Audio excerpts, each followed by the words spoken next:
What's up guys, Multiplier here. Quick and simple tutorial today, all about reverse snares, because snares are better when they're backwards.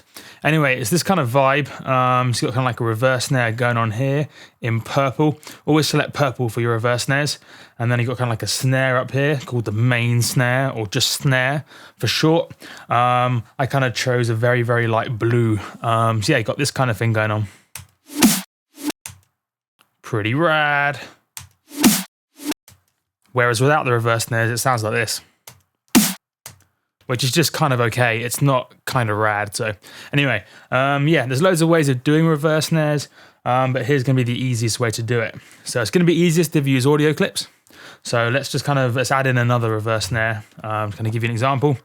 So you're going to want to find your snare first of all, because without the snare, it's going to be quite difficult to do it.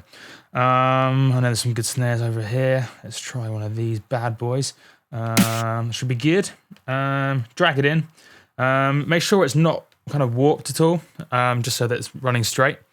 And then you'll notice if you zoom in a bit, do a bit of a zoom in, it probably won't be the exact length of the grid, so that when you reverse it with the reverse button down here, zoom, circle effect, click reverse, it will do a reverse, but then you'll find kind of when you zoom in, where you trying to kind of move it so that it kind of gets near where the start of the snare starts.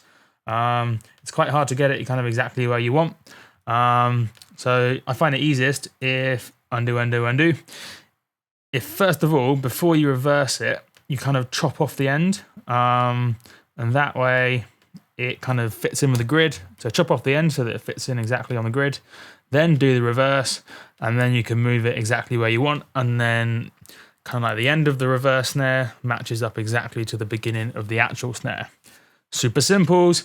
Another quick useful little tip is make sure you have a look at the fades. So this little button over here, you might need to press this guy first 14 times, maybe 15. Click this button and click fades. Zoom in a bit. So you might want to kind of pull the fade on the kind of the end of it all the way out, so it's not kind of fading the end of the clip out. And then depending on how much of your snare is at the beginning, you might want to fade it in. With this particular one, because of all this kind of action going on here, there's a lot of snare action going on. You probably want to pull it into about here, so it kind of pulls, kind of the audio clip comes in nice and smoothly. So it really depends on your snare sample whether or not you need to do this particular bit here. And if you haven't seen fades before, now your mind will be blown. It's the best way to kind of fade clips in and out, which is pretty sweet. Yeah, that's reverse snares for you. I know you can do it other ways, but this is the easiest way, so do it. Cool. I've been Multiplier. Yeah.